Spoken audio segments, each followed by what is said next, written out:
The council chamber floated in the darkness of space, a massive ring of metal and glass that caught the light of distant stars. Inside, representatives from 20 different alien species sat in their designated seats. Some had scales, others had fur, and a few looked like walking plants. They all had one thing in common. They thought they were better than humans. Ambassador Thelvax stood at the center podium. He was tall and covered in green scales that shimmered under the lights. His yellow eyes swept across the room with confidence. He had called this meeting, and now everyone would listen to his plan.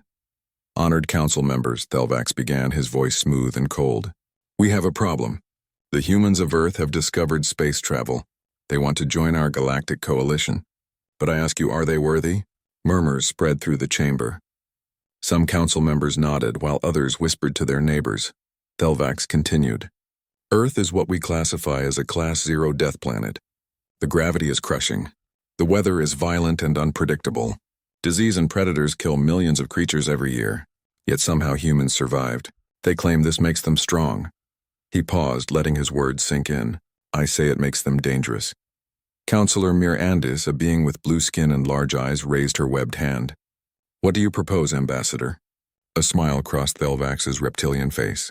A test. We send a human expedition to Karsoth 7, an abandoned world similar to their Earth. If they can build a colony and survive for 1 year, we grant them membership.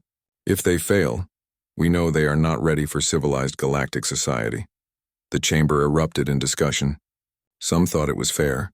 Others thought it was cruel. But in the end, they voted. The decision was made. Humanity would face their test.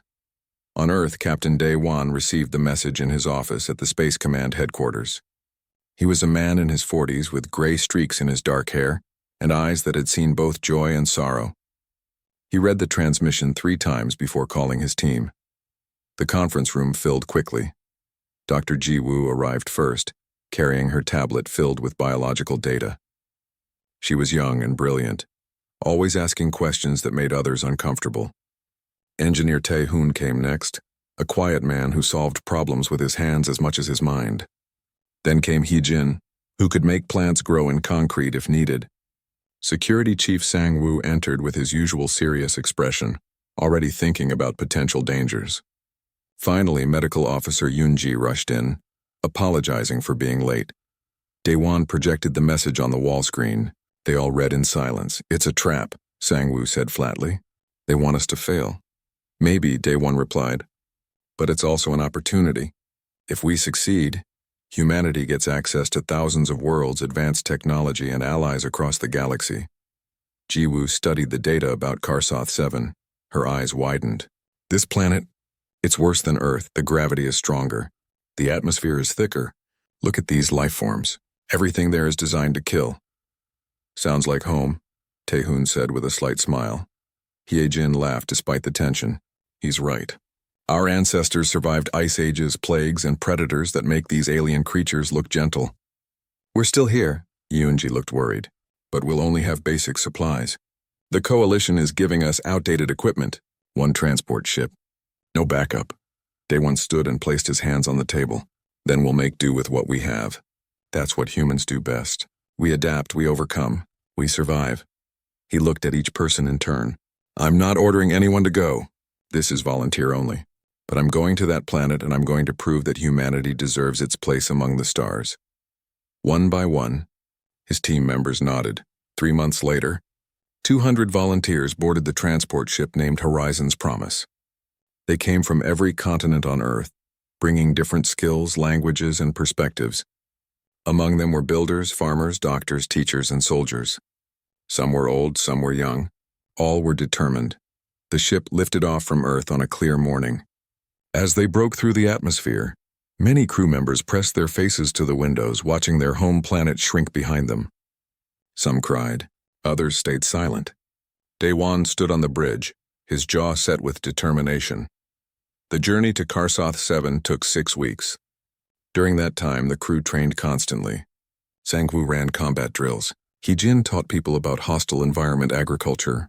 Ji-woo gave lectures on alien biology and potential dangers. Tae-hoon held workshops on emergency repairs and improvised engineering. Everyone learned everyone else's job.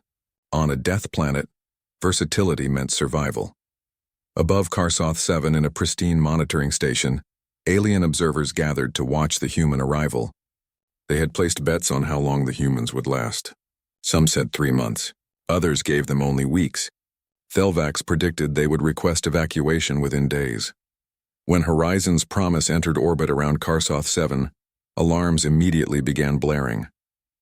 The scanners showed exactly what the data had promised: a nightmare world. Taehoon studied the readings with growing concern. Gravity is 1.3 times Earth standard. The atmospheric pressure varies by location. There are massive storm systems crossing every continent. Jiwoo pulled up biological scans. Life signs everywhere.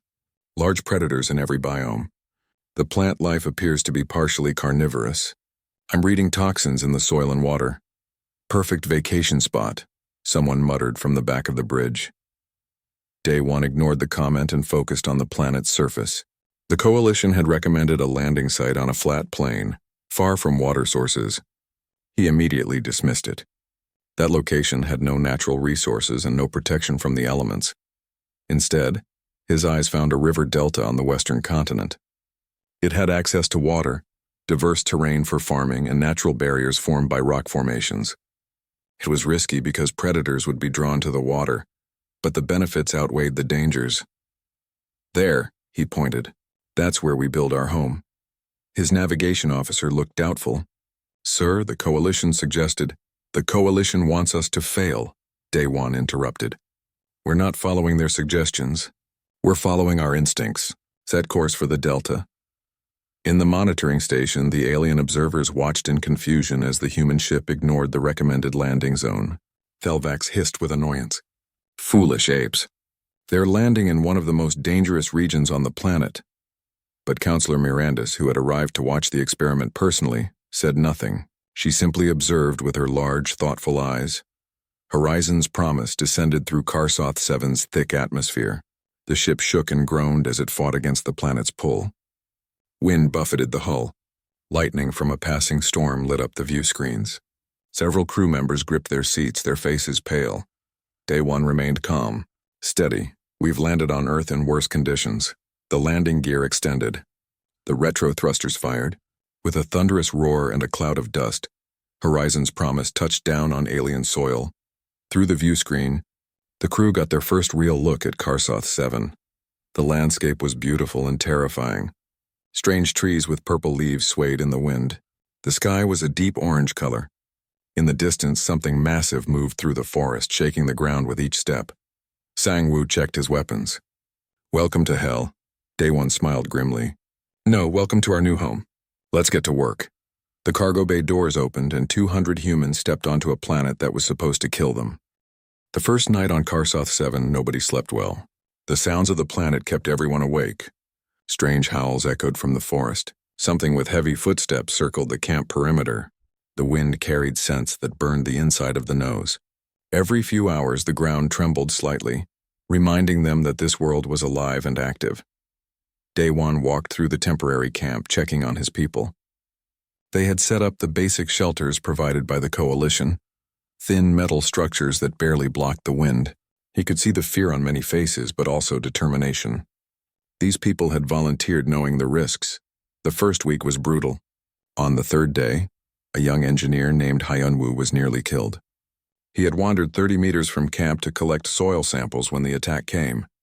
The creature looked like a cross between a wolf and a lizard, with 6 legs and a mouth full of teeth like knives. 3 more of them came from different directions, working together like a hunting pack.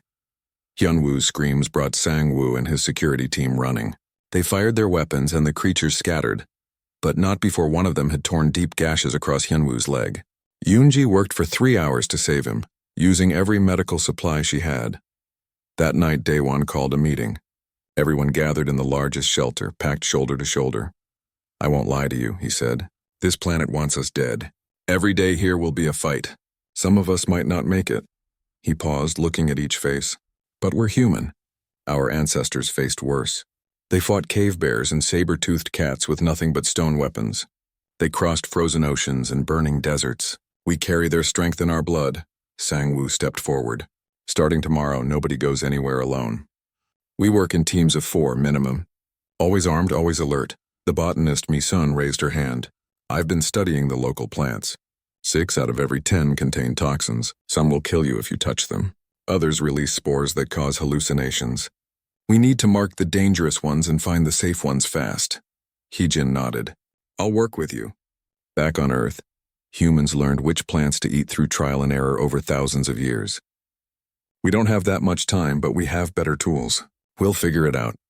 Over the next 2 weeks, things improved slowly. Tae-hoon discovered that the local rock formations weren't just beautiful. They were incredibly strong. He took samples and ran tests, his eyes lighting up with excitement. Look at this, he showed Daewon. These crystals form naturally in the rock. When we heat them and reshape them, they become stronger than steel. The coalition gave us weak materials because they expected us to fail. But this planet is giving us better materials for free. Using the local rock, Tae-hoon and his team began rebuilding the shelters. They were no longer thin metal boxes. They became solid structures that could withstand the violent storms that swept across the delta every few days. When the next big storm hit, tearing apart the last of the coalition-provided shelters, the new building stood firm. Ji-woo spent her days studying the wildlife. She had always loved animals, even dangerous ones. On Earth, she had swum with sharks and tracked wolves. Here she tracked things that made Earth predators look gentle. She discovered something important. The 6-legged pack hunters, which the crew had started calling ravagers, followed patterns. They hunted at dawn and dusk. They avoided certain plants. They never crossed running water unless desperate. They had a complex social structure with clear leaders and followers. They're not mindless killing machines, she explained to Sang-woo one evening.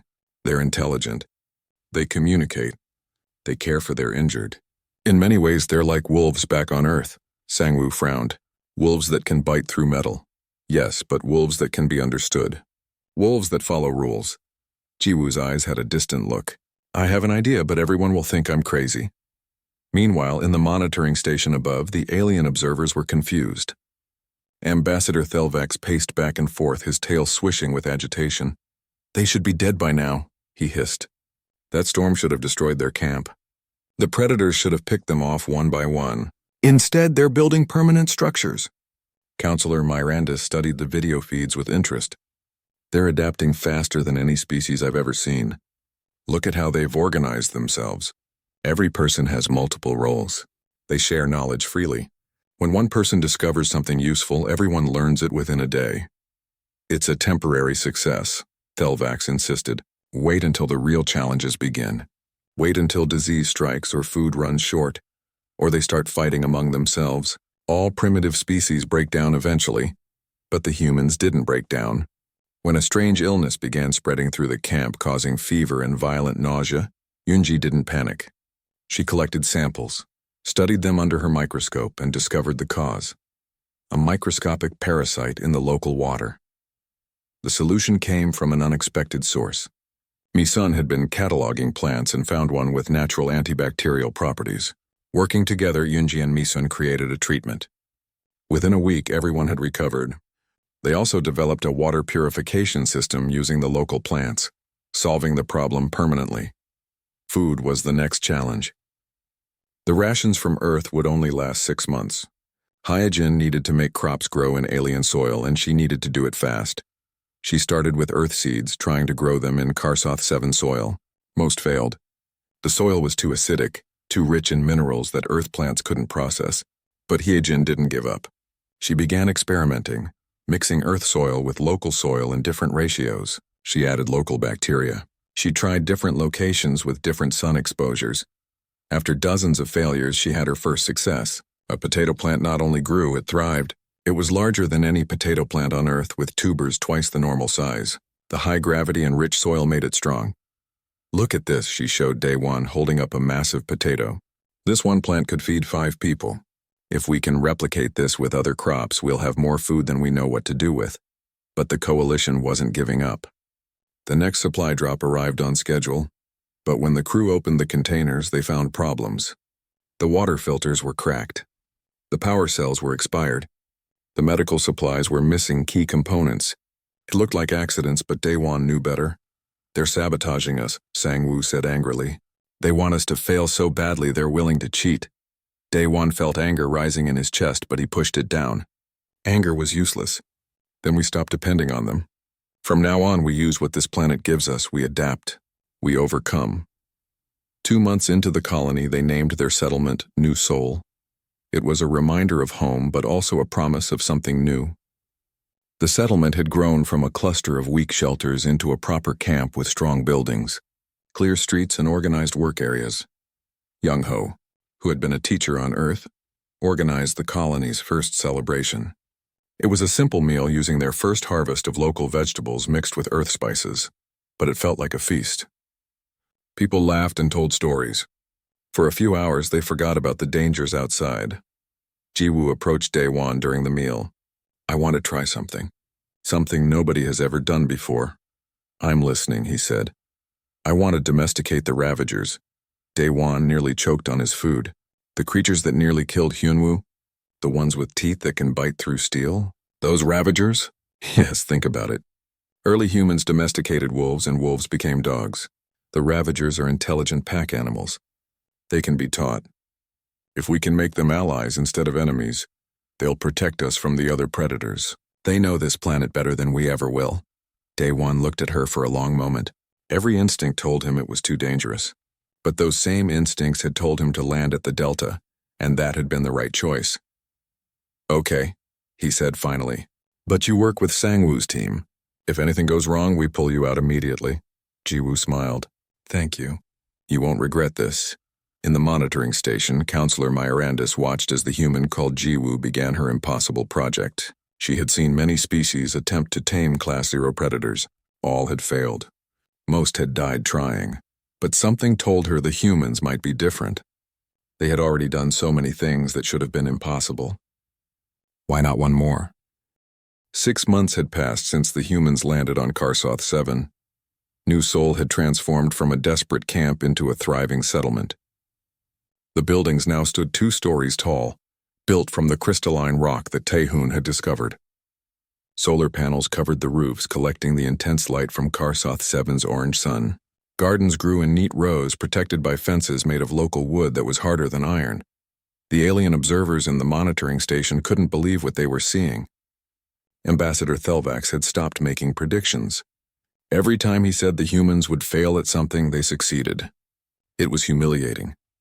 Counselor Myrandis studied the latest reports with fascination. The humans had not only survived, they had prospered. Their population was healthy. Their food stores were full. They had even begun trading with each other, creating a small economy within the colony. Some made furniture from local materials. Others created art. One person had even started brewing something similar to beer from local plants. But the most shocking development was happening at the edge of the settlement, where Jiwoo was doing the impossible. She had spent 3 months studying the Ravagers. Every day she went to the same spot near the river, always alone despite Sangwoo's protests. She brought food, not threatening, just offering. The Ravagers watched her from a distance, their 6 legs tense, ready to run or attack. But she never approached them. She simply left the food and walked away. Slowly, very slowly, they began to trust her. After 2 months, one of the younger Ravagers started eating while she was still nearby. After 3 months, the pack leader, a massive creature with scars across its armored hide, allowed her to sit 20 meters away while they ate. Jiwoo learned their language. It wasn't words, but body position, sounds, and scents. She learned that a low rumbling meant contentment. A sharp bark was a warning. When they turned their heads sideways, they were showing respect. When they raised their front legs, they were being aggressive. On a cool morning, Jiwoo made her breakthrough. One of the Ravagers had been injured, probably in a fight with another predator. It was limping badly, and the pack had left it behind. In the wild, this meant death. But Jiwoo saw an opportunity. She approached slowly, making the submissive gestures she had learned. The injured Ravager growled but didn't attack. It was too weak. Jiwoo knelt down and opened her medical kit. The creature's eyes followed her every movement. "I'm going to help you," she said softly, even though it couldn't understand her words. Maybe it could understand her tone. She cleaned the wound, which was deep and infected. The Ravager whimpered but stayed still. She applied medicine and wrapped it in bandages. The whole process took an hour. When she was done, she left food and water within reach, then backed away. The next day, the Ravager was still there. Its wound looked better. Jiwoo brought more food and changed the bandages. This continued for a week. On the 8th day when she arrived, the entire pack was there, including the massive pack leader. Her heart pounded. This was the moment of truth. Either they accepted her help, or they saw her as a threat to be eliminated. The pack leader approached, each step deliberate. It came close, so close she could feel its breath. Then it did something unexpected. It lowered its head and made the rumbling sound of contentment. The pack had accepted her. Word spread quickly through New Seoul. Soon, people gathered at the edge of the settlement to watch Jiwoo interact with the Ravagers. She introduced Sujin, an animal handler who had worked with dangerous species on Earth. Together, they developed a relationship with the pack. The arrangement was symbiotic. The humans provided medical care, reliable food, and protection from the even larger predators that roamed the deeper forests. In return, the Ravagers patrolled the settlement perimeter, alerting humans to dangers and driving away threats. They were better guards than any security system the Coalition could have provided. Ambassador Thelvax watched the video feed in stunned silence. "This is impossible," he whispered. "No species has ever domesticated a Class 0 predator. Ever." Counselor Mirandis allowed herself a small smile. Perhaps no one tried hard enough. Or perhaps humans have something we don't. What could they possibly have that we lack? Thelvax demanded. Patience, empathy, and a willingness to see potential allies instead of just threats. Meanwhile, the colony's success continued in other areas. Engineer Wan Shik, who had been Taehoon's apprentice, made a discovery that would change everything. While experimenting with local minerals, he created an alloy that was lighter and stronger than anything in the Coalition's database. He called it Karsothite. Taehoon examined the material with wonder. "This is incredible. The molecular structure is like nothing I've ever seen. We could build ships with this, buildings that could withstand anything. We need to document everything." They did more than document. They began producing Karsothite in quantity, using simple furnaces powered by geothermal vents. Soon every tool in New Seoul was being upgraded. Weapons became lighter and more durable. Buildings became stronger. Even medical instruments improved. The agricultural programs exceeded all expectations. Kyungsoo, working with Hyejin, successfully created hybrid crops. They took the resilience of Earth plants and combined it with the rapid growth of Karsoth 7 plants.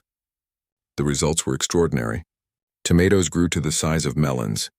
Grain stalks stood 3 meters tall. A single harvest could feed the colony for months. "We're not just surviving anymore," Hyejin told Daewon as they walked through the gardens. "We're thriving. We have surplus food, strong materials, and even allies in the Ravagers.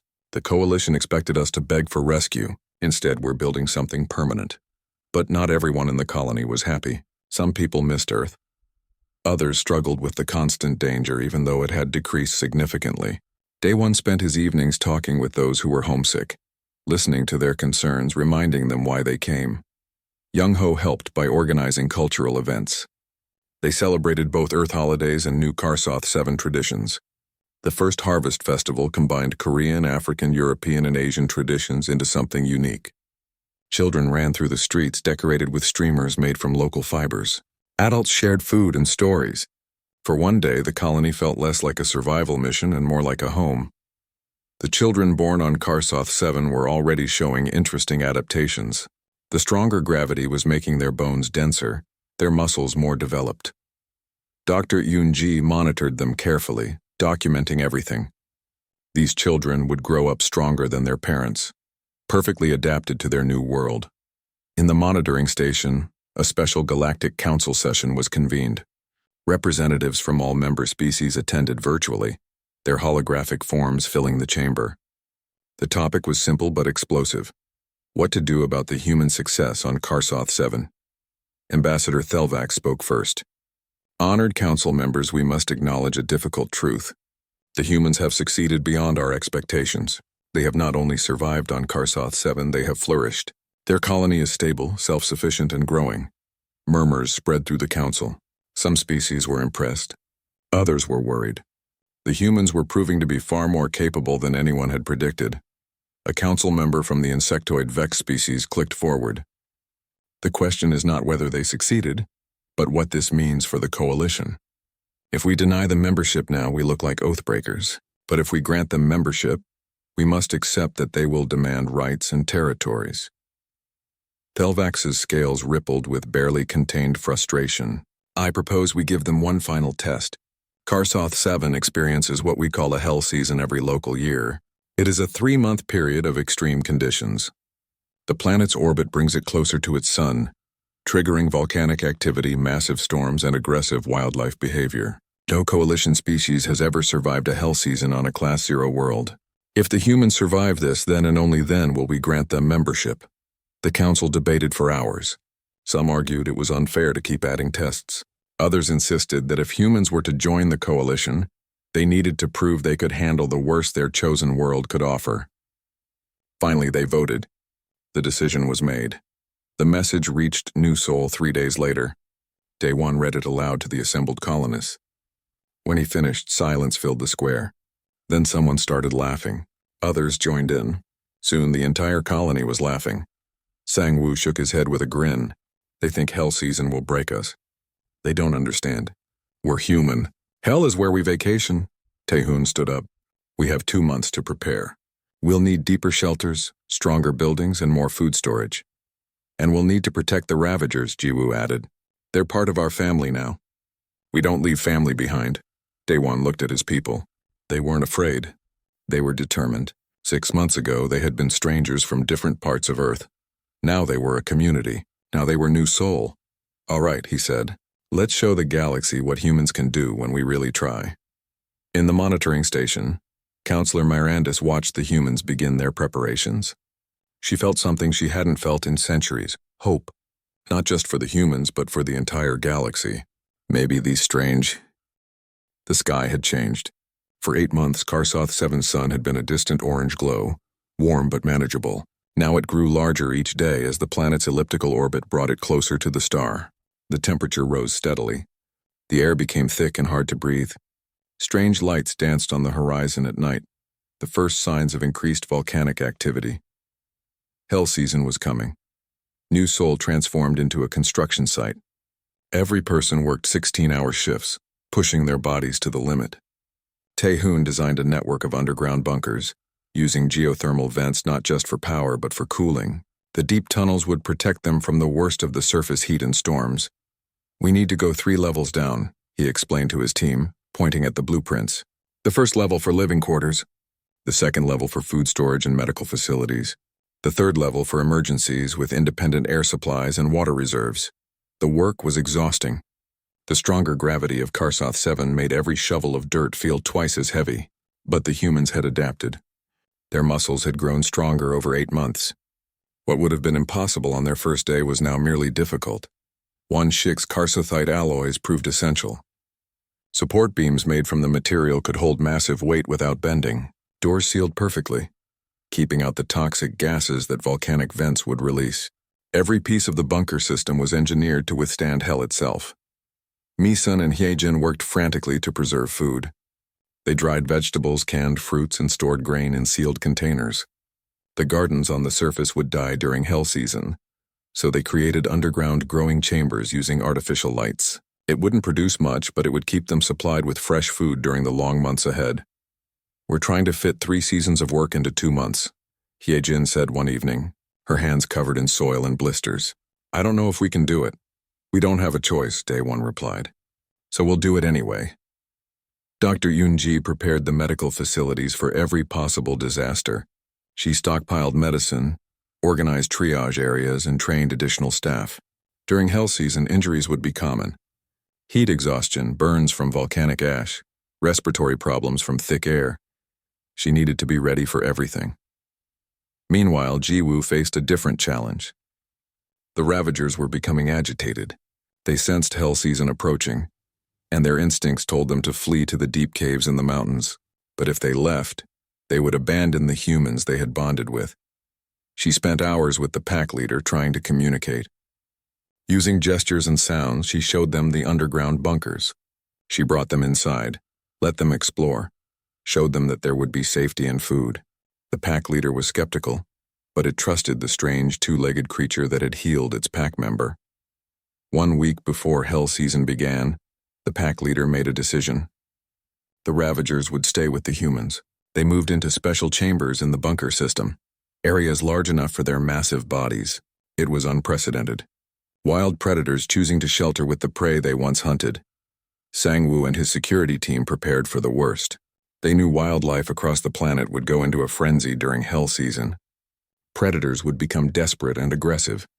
He set up automated defenses, created patrol schedules for the bunker entrance, and trained everyone in emergency combat procedures. Young-ho organized the living spaces, ensuring families stayed together and that people had personal areas despite the crowding. In the tight underground quarters, tempers could flare easily. He planned activities, classes, and entertainment to keep people's minds occupied during the long confinement. The colonists worked together with a unity that impressed even themselves. There were no complaints, no arguments about who did more work. Everyone understood that survival depended on everyone else. They were no longer just colleagues or neighbors. They were a tribe. The monitoring station above Karsoth 7 had never been so crowded. Representatives from 17 different coalition species had arrived to watch.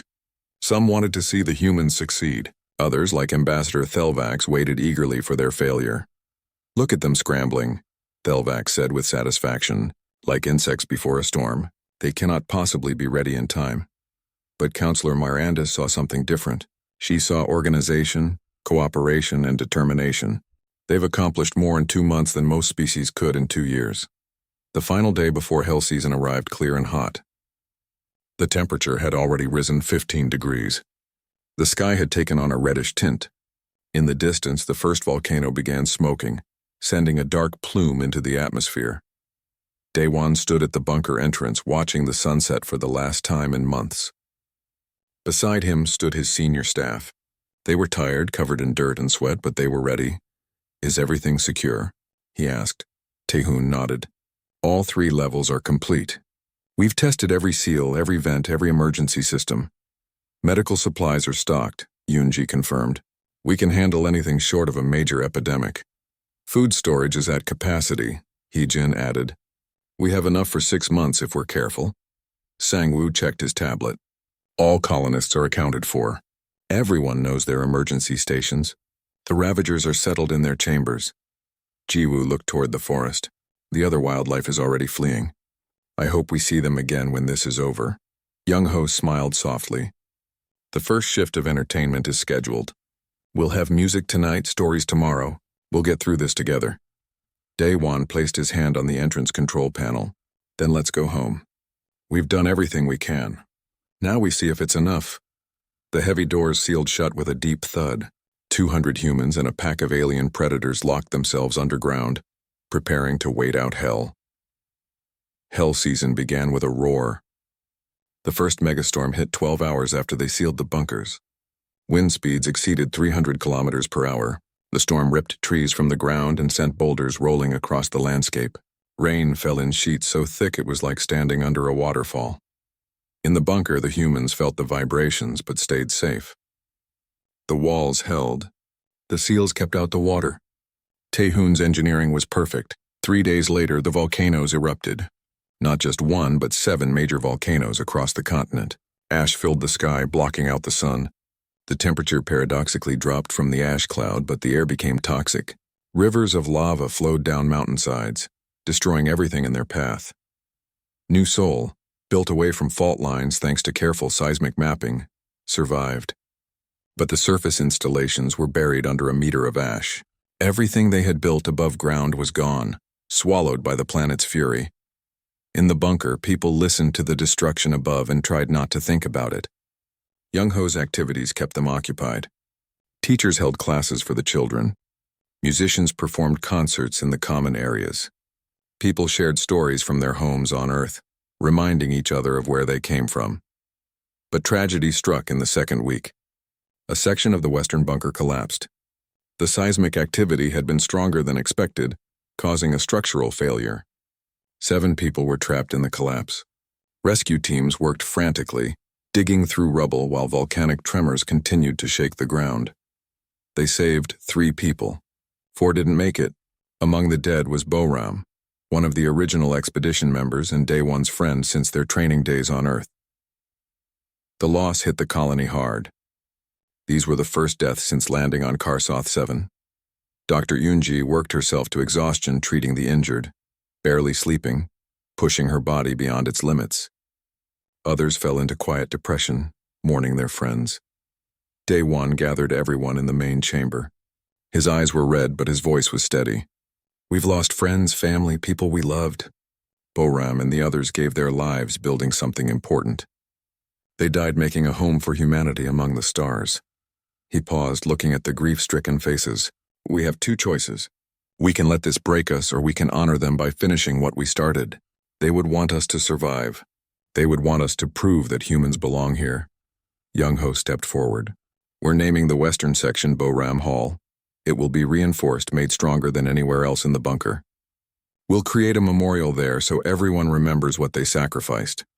Slowly, the colony began to recover. The grief didn't disappear, but it transformed into determination. Work crews reinforced every section of the bunker, checking every seal, every support beam. They would not let anyone else die. Yunji's assistants finally forced her to rest, taking over her duties. When she woke 12 hours later, she found herself in a bed with a note that read, "You've saved all of us. Let us save you for once." Hell season continued. Storms followed volcanic eruptions. The wildlife went mad as predicted. Through the bunker's sensors, they could hear massive creatures fighting each other above ground. The sounds were terrifying, roars and screams that echoed through the ash-filled air. The Ravagers in their chambers grew restless. Jiwoo spent hours with them, calming them with her presence. Sujin helped, bringing them food and water, treating minor injuries. The bond between humans and the predators grew stronger through shared hardship. The bunker doors opened to a world transformed. Where New Seoul had once stood, there was only gray ash stretching in every direction. The purple trees were gone. The landscape was barren, silent, and dead-looking. For a moment, the colonists felt despair. Everything they had built above ground was destroyed. Then someone laughed. It was Tai-Hoon, standing in the ash up to his knees. "Look at this. A blank canvas. We get to build it all again, and this time we know exactly what to do." The mood shifted. He was right. They weren't starting from nothing. They had knowledge, experience, and material stored underground. They had survived the worst Karsoth 7 could throw at them.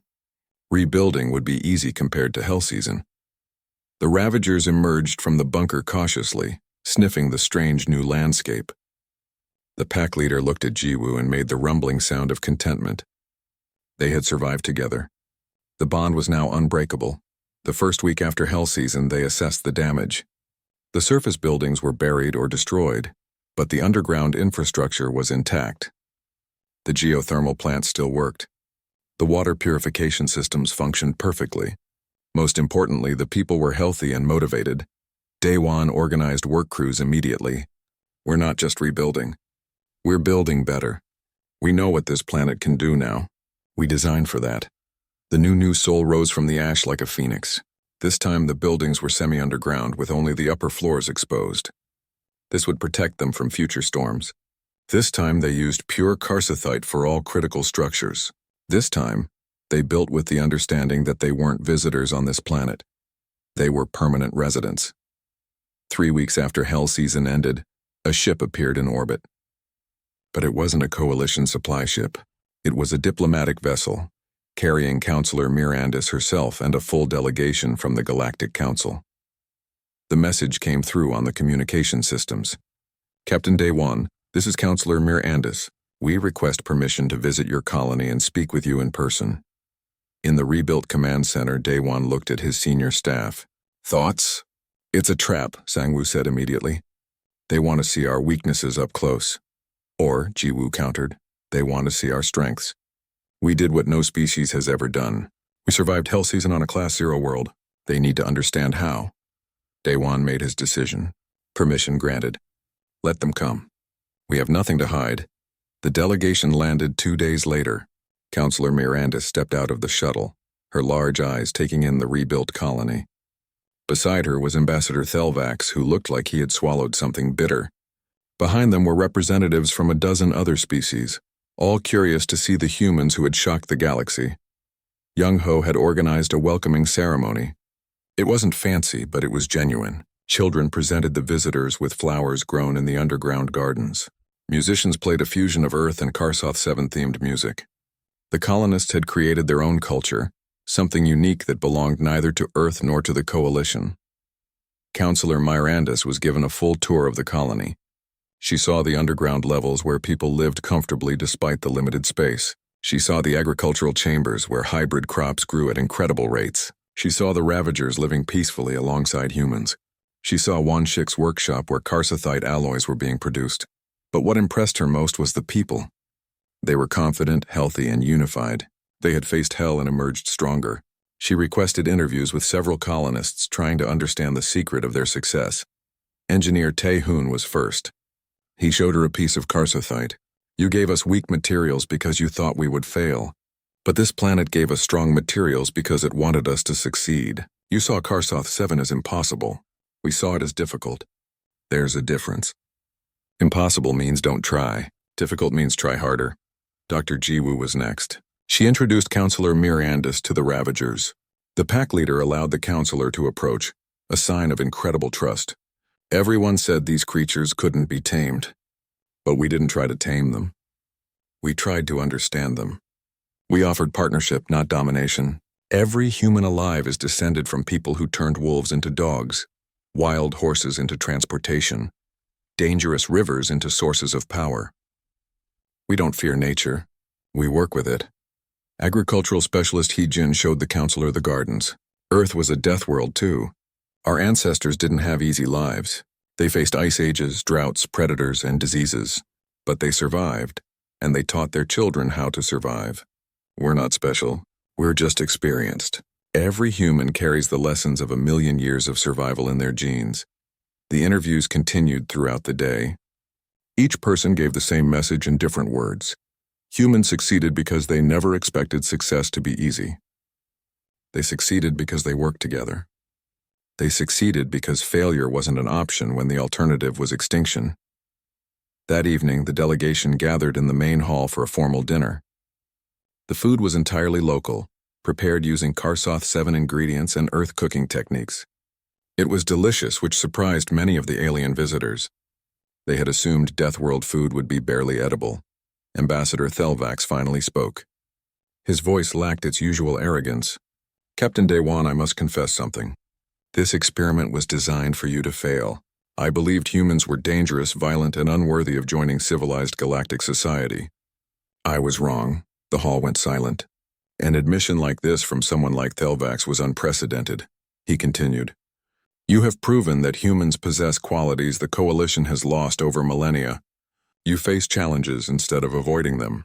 You adapt instead of demanding that the universe adapt to you. You turn enemies into allies. He looked at the Ravagers sleeping peacefully in the corner. You have taught me humility. Counselor Myrandis stood. The Galactic Council has voted. Humanity is invited to join the Coalition with full membership and all associated rights. But Daewon remained seated. He looked at his people, seeing the question in their eyes. They had discussed this possibility many times during Hell Season. They had made their decision. He stood slowly. Counselor Myrandis, Ambassador Thelvax, honored guests. On behalf of the human colony of New Sol and the government of Earth, I respectfully decline full membership in the Galactic Coalition. The hall erupted. The alien delegates looked shocked. Even Daewon's own people murmured in surprise, though they knew this was coming. Daewon raised his hand for silence. However, we would be honored to accept associate membership. We will trade with the Coalition. We will share our knowledge freely. We will cooperate on mutual defense and exploration. But Earth and our colonies will remain sovereign. We will not submit to Coalition authority or restrictions on our expansion. Counselor Myrandis' expression was unreadable. Why, you have earned full membership. You would have access to every resource, every technology, every world in Coalition space. Because we need to do this our way, Daewon explained. For thousands of years, humans have thrived when we're free to explore, to fail, to learn from mistakes. We've suffered when authorities told us where we could go and what we could do. We respect the Coalition, but we need to write our own path forward. He paused, gathering his thoughts. Also, we have an offer. The galaxy has thousands of Class 0 and Class 1 worlds that the Coalition has marked as uninhabitable. We will help other species colonize these worlds. We'll teach survival, adaptation, and how to turn hostile environments into homes. These planets shouldn't be wasted. They should be homes for those brave enough to try. The aliens looked at each other uncertainly. Was this arrogance? Or was it genius? Humans were offering to teach advanced species how to survive on worlds they had abandoned. Ambassador Thelvac surprised everyone by speaking. I support this proposal. The Sarathi Empire claims sovereignty over 5 Class 0 worlds that we cannot use. If humans can teach us to colonize them, we would welcome their expertise. Other species began nodding. The idea was revolutionary. For millennia, the coalition had grown slowly, only settling comfortable worlds. But there were so many more planets available if only they could be brave enough. Counselor Miranda smiled. The Council will need to debate this, but I believe we will accept your terms. You have much to teach us, Captain Day-One. The next few days were filled with negotiations. The humans were generous with their knowledge. Tehun shared the secrets of carsothite alloys. Hijin explained hybrid agriculture techniques. Jiwoo offered to train xenobiologists in Class 0 predator behavior. Wanshik demonstrated advanced materials science. In return, the coalition provided star maps, faster-than-light communication technology, and detailed information about unexplored sectors of space. It was a fair exchange, benefiting everyone. On the final day, Counselor Mirandis asked Day-One to walk with her through the rebuilt colony. They walked in comfortable silence for a while, watching colonists go about their day. Human children played with young ravagers growing up together. Workers mixed Earth and alien architectural styles. Scientists collaborated on projects that would benefit the entire galaxy. You've created something special here, Mirandis said. This isn't just a human colony. It's a new kind of civilization.